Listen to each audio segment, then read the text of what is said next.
My name is Emery Allen, and this is my presentation on chapters 11 through 15 and how that applies to the company of the International Mission Board.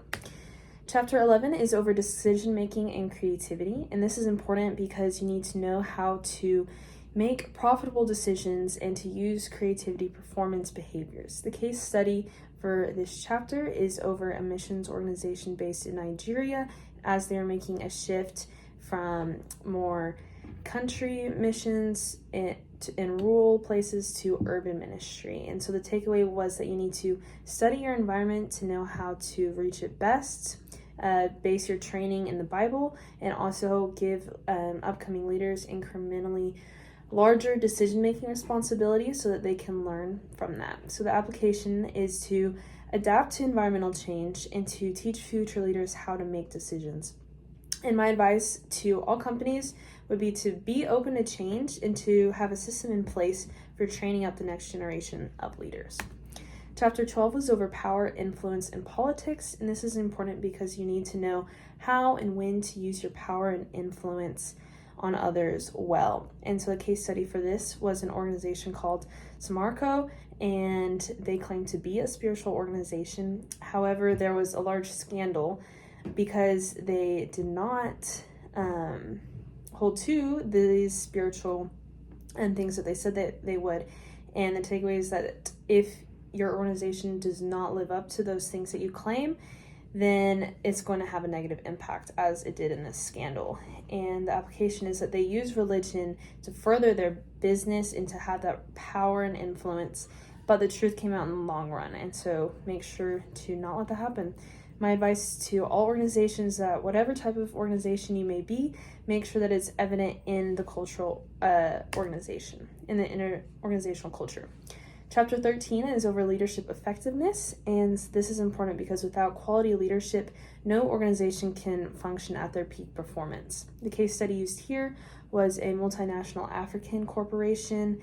They surveyed over 400 people and employees out of a larger survey group about leadership and organizational culture, and they took away that organizational culture affects the perceived effectiveness of an organization and transformational leadership.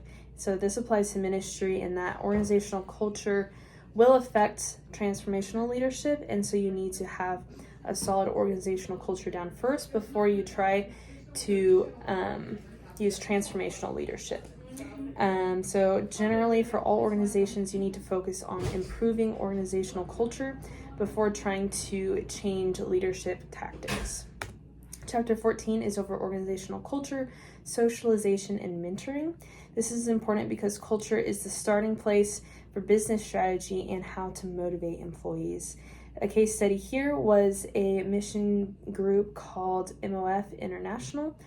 And so these people mentored their short-term volunteers to hopefully create long-term partners and to increase the growth of the worldwide church in general.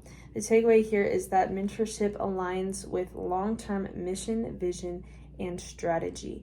And this applies to all ministry organizations because it is crucial to include mentorship within program to raise up these new leaders who can continue to increase the gospel around the world. And my advice to everyone would be mentorship is part of organizational culture and crucial to a growing organization that will continue to adapt over time. The last chapter, chapter 15, is over organizational design, effectiveness, and innovation. And so this is important because structure affects behavior and performance. A group called YWCA grew exponentially but struggled to indigenize their missions organization because they were in a different culture and they were all American women.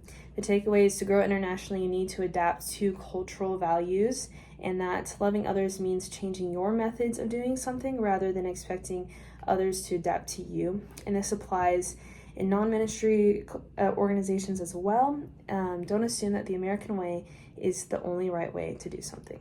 Thank you.